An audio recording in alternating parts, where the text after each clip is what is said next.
Hi, you are watching Revenge of Reddit. I never thought I'd be the kind of guy who writes something like this. But here we are. I'm a 34-year-old man, and what happened to me last summer still feels like a fever dream. Half humiliation, half miracle. It started at my ex-fiancée's wedding. Yeah, you read that right. Ex-fiancées. We were supposed to be the ones getting married 2 years ago. Her name was Rachel, and for 4 years, I thought she was my person. We met at a friend's barbecue, both mid-20s, both ambitious but broke, both pretending we had life figured out. She had that magnetic kind of beauty that made people stop mid-sentence. Big eyes, freckles, this way of making you feel like you were the only person in the room. She worked in marketing. I was grinding through the first years of starting a small logistics company. We built everything together. The first apartment, our dog, even my business idea. I used to joke that she was my lucky charm because every time I doubted myself, she'd pull me up and tell me I was made for greatness. Until she wasn't. A year before our planned wedding, she started working with a client, a guy named Brad. I remember the first time I heard his name. She was on the phone late at night, laughing that soft, flirty laugh that used to be mine. When I asked, she said, "Oh, he's just this big client. Owns a chain of gyms, a total health nut. Kind of annoying." I should have listened to the way she said kind of annoying. It was the same way she used to describe me when she was pretending to be mad, but wasn't. 6 months later, I caught her. Or rather, I walked into the truth by accident. She had left her iPad open in the living room, playing Spotify. Notifications started popping up from iMessage. At first, I didn't care. I wasn't the snooping type. But then I saw my name in one of the messages. Jason doesn't suspect anything. He still thinks I'm working late. I froze. My heart did that weird, slow drumbeat you only feel once or twice in your life. The rest of the messages were explicit. Dates, photos, complaints about me, about how I was too nice, too predictable, and how she needed someone exciting. When she came home that night, I didn't yell. I just looked at her and said, "You can go back to Brad now." She broke down, cried, swore it was just a phase, that it didn't mean anything. I wish I could say I handled it with dignity, but I was a wreck. For weeks, I replayed every conversation, every smile, wondering when exactly I became boring. We broke off the engagement. She moved in with him 3 weeks later. The humiliation burned so bad that I sold my half of our apartment just to escape the memories. Fast forward 18 months. I had rebuilt my business somehow. We'd landed a couple of corporate contracts and money was finally steady. I still wasn't dating, but I had peace. Then one day, I got an invitation in the mail, a wedding invitation. Rachel and Brad. I don't know if it was a power move or just bad taste, but she invited me.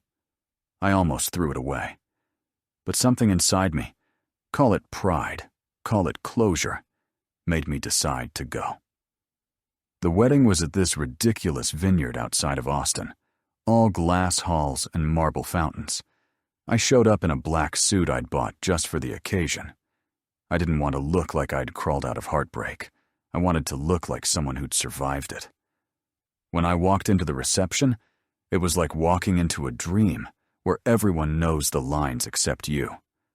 Her friends gave me that tight, polite smile, the "oh, you poor thing" look. Brad's people didn't know who I was, thank God. And then there she was, Rachel, in a white lace gown that probably cost more than my car, laughing with her bridesmaids. She saw me. Our eyes met across the room. For a second, I swear, her smile faltered. Just a flicker, like the ghost of guilt. Then she turned back to her friends. I told myself I'd stay for one drink, maybe toast to my own stupidity, and leave. But then fate, or karma, decided to stir the pot. About 20 minutes in, this tall, silver-haired man walked over to me. Immaculate suit, quiet confidence. He looked mid-50s, maybe older, but the kind of older that comes with private jets and perfect teeth. "You must be Jason," he said, offering a hand. "I'm Daniel Carter." I blinked. The name sounded familiar. Then it hit me. Daniel Carter, the tech investor, a literal millionaire, the guy whose face had been on the cover of Forbes last year. "I'm sorry, do we know each other?" I asked. He smiled. "Not yet. But I've heard about you." I didn't know whether to laugh or panic.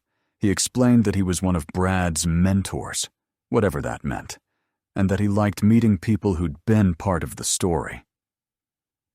We chatted politely, mostly about nothing: my business, his investments, the wedding's overpriced wine. Then, just before he walked away, he said something strange. "You seem like a good man, Jason.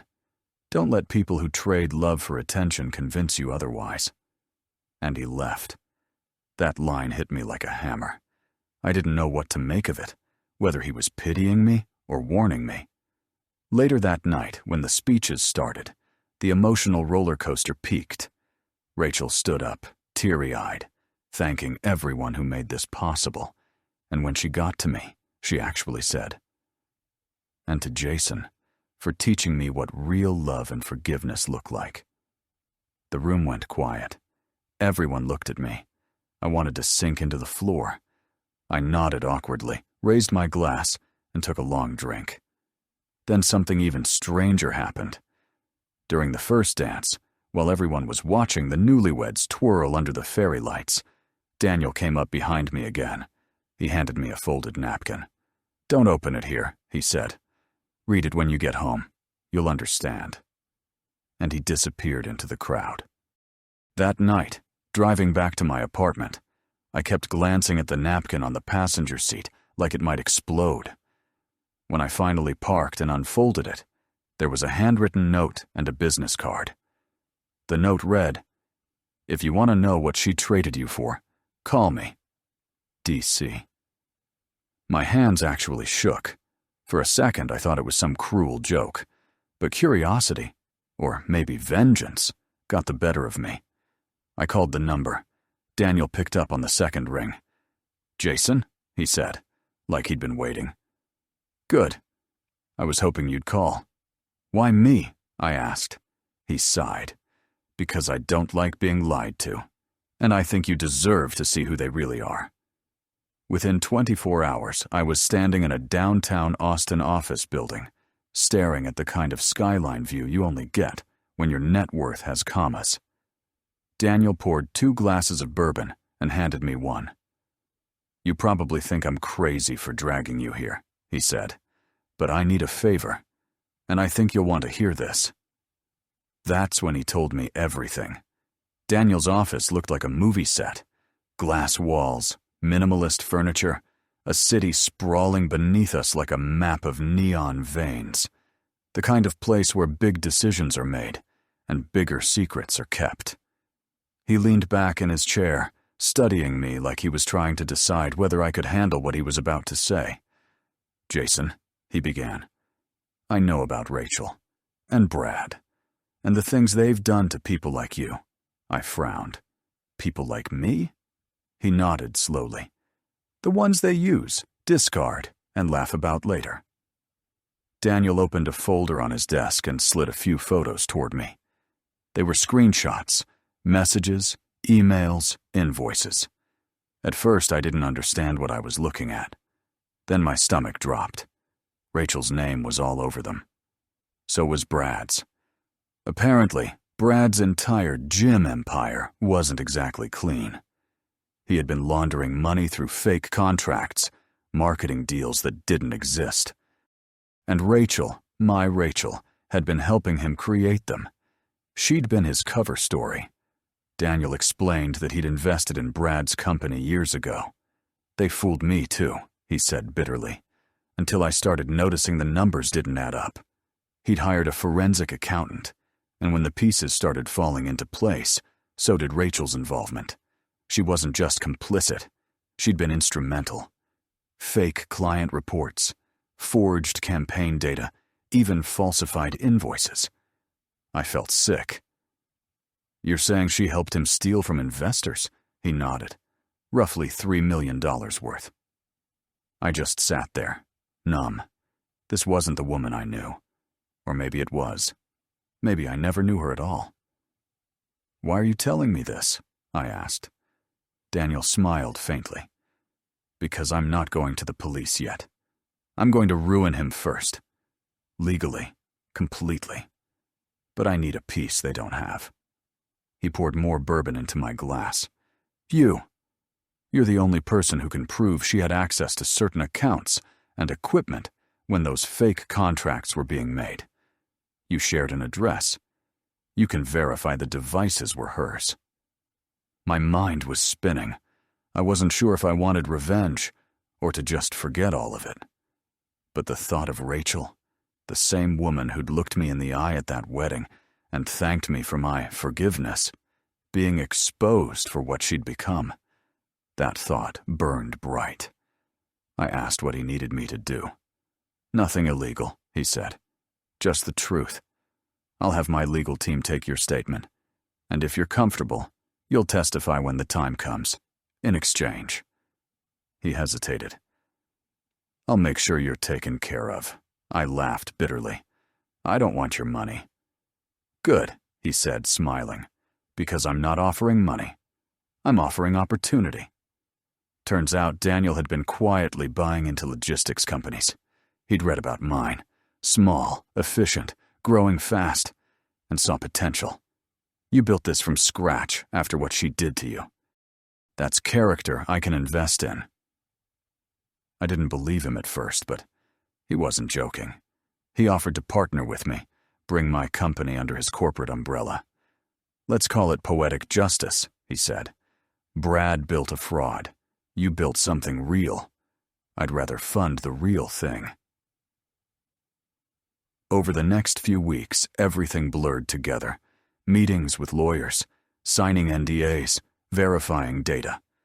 Rachel had used my old laptop once after we broke up. She'd logged into her fake accounts on it. Daniel's team found traces, timestamps, IP matches. It was airtight. Every piece of evidence painted a clearer picture. While I'd been grieving and trying to rebuild my life, she'd been helping her new boyfriend commit fraud. Then came the day it all exploded. A federal audit hit Brad's company like a sledgehammer. Half his accounts were frozen overnight. The story made the local business news within 48 hours. Fitness mogul under investigation for fraud. Rachel's name wasn't in the headline, but insiders knew.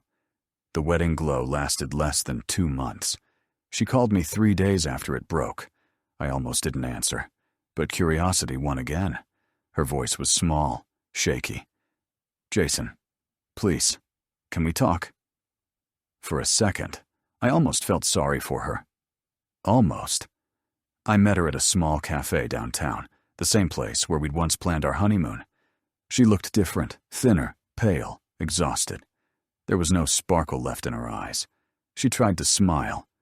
"You look good," she said softly. "Business is good," I replied. "Thanks to new partners." She flinched at that word. She knew who I meant. Tears welled up in her eyes. "You're working with Daniel, aren't you?" I said nothing. She leaned in, whispering fiercely. "Do you have any idea what he's capable of? He's destroying us." I looked at her and said, "No, Rachel. You destroyed yourself." She broke down crying right there, in front of everyone. And for the first time, I didn't feel guilty. I didn't feel angry either. I just felt done. 2 months later, the case went public. Brad was charged. Rachel avoided jail by cooperating with investigators, but her reputation was finished. The marketing firm she'd worked for blacklisted her. Nobody wanted her name near theirs. Meanwhile, Daniel kept his word. He brought me into his company, mentored me personally. My small logistics firm became a regional player within a year. We built systems, hired teams, expanded across states. And through all of it, he never once mentioned revenge. He'd just say, "The best punishment is watching someone choke on the consequences they cooked themselves." He was right. One night, nearly a year after the wedding, Daniel invited me to a charity gala. "Time to step into your new life," he said. I showed up in a tuxedo, standing beside CEOs and politicians. The same people who once ignored me now shook my hand like I mattered. I wasn't the heartbroken ex anymore. I was a success story. Halfway through the night, as the crowd mingled under chandeliers, I saw her again. Rachel. Alone. She looked older somehow, not by years, but by regret. Her dress was simple, her eyes dull. She noticed me and froze. For a moment, neither of us moved. Then she walked over. "Jason," she said softly, "you look amazing." "Thank you," I said, polite but distant. She hesitated. "I wanted to say I'm sorry. For everything. I don't expect forgiveness. I ruined my life." I nodded. "Maybe it's not ruined. Maybe it's just finally honest." She blinked, like she didn't understand. "I hope you find something real next time," I said, then turned away. I could feel her watching me leave, the weight of everything she'd lost hanging in the silence between us. Later that night, Daniel raised a glass during his speech. "To second chances," he said, "and to knowing who deserves them." He looked at me when he said it. That's when I realized what rescue really meant. It wasn't about saving me from Rachel. It was saving me from becoming like her. Bitter. Stuck in the past. He gave me something better than revenge. A future. And that's the part no one ever talks about on Reddit. Sometimes, the people who break you are just the first step in someone else building you back up. Stronger, sharper, and absolutely unwilling to settle for less ever again. You'd think that's where the story ends. Guy gets his revenge, becomes successful, gets over it. But life doesn't close its chapters that neatly. A few months after that gala, I started noticing little things about Daniel, things that didn't fit the picture I had of him as the wise, calm mentor who'd saved me. For one, he was too calm. Nothing rattled him. Even when the fraud case went fully public and Brad's empire collapsed in spectacular fashion, Daniel just sipped his scotch and said, "Predictable." Then one night, after a meeting, his assistant accidentally left a folder on my desk, marked confidential. Carter Holdings. Brad Evans. I shouldn't have opened it, but I did.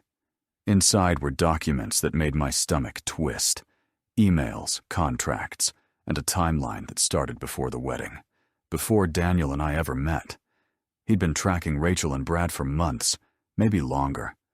There were notes about my name, my company, even my breakup. He'd known who I was before that night at the wedding. I confronted him the next day.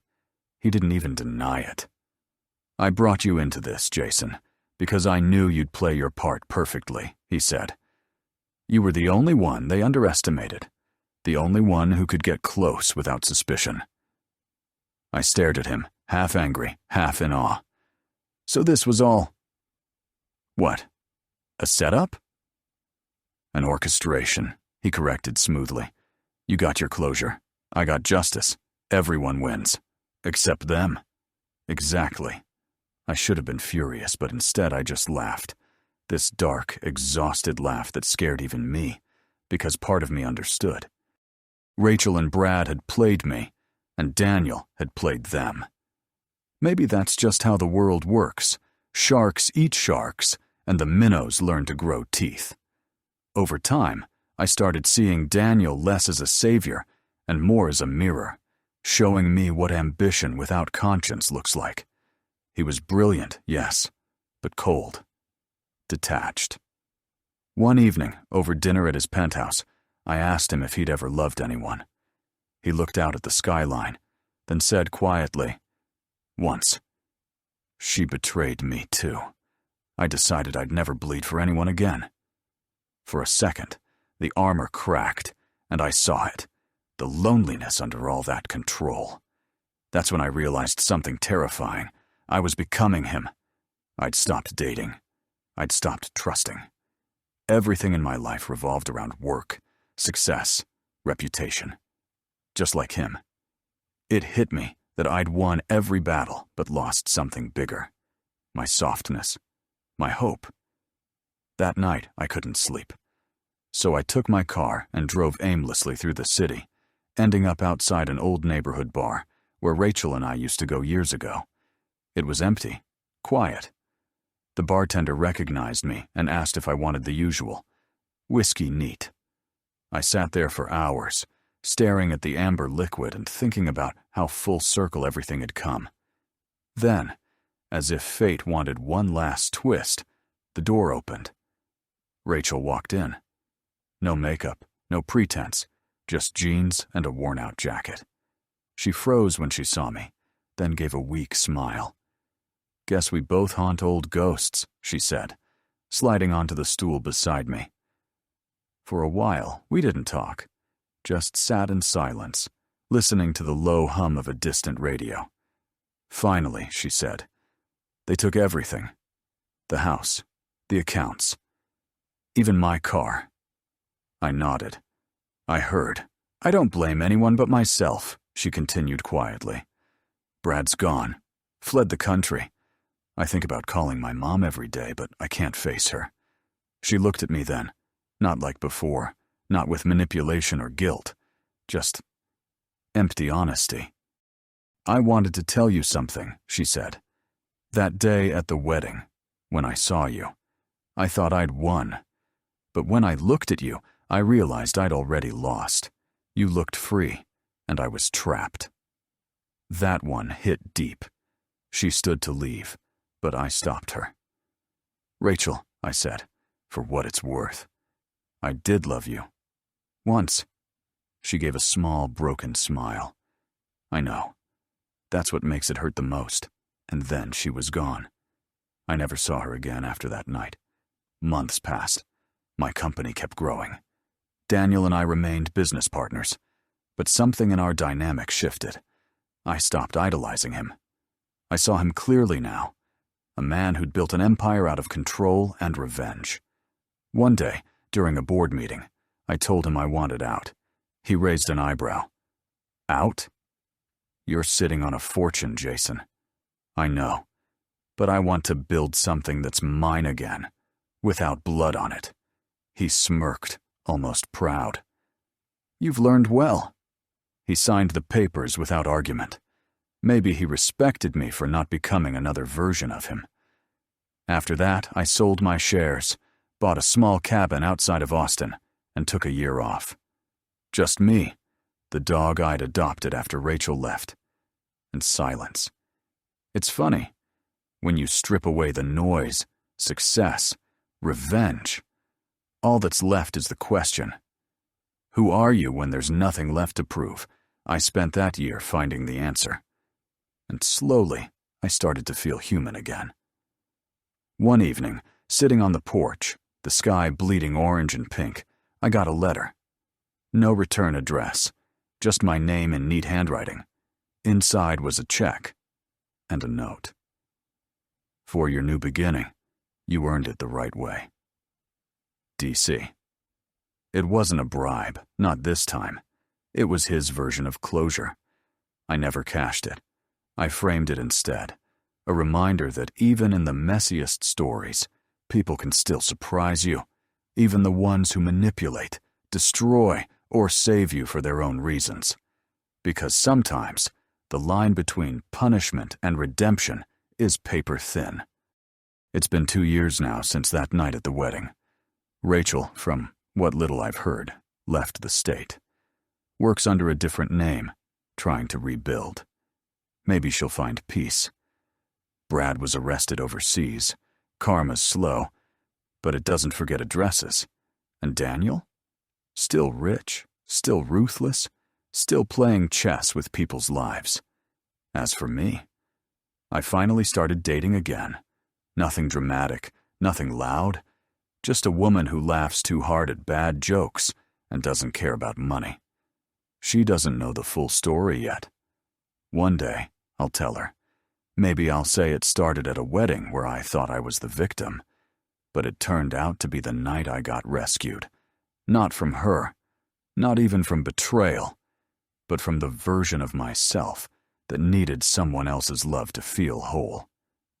So yeah, that's my story. The night my ex got married, and a millionaire came to my rescue. It wasn't about being saved. It was about finally learning that survival isn't revenge, it's freedom. And freedom, I've learned, is the sweetest kind of justice.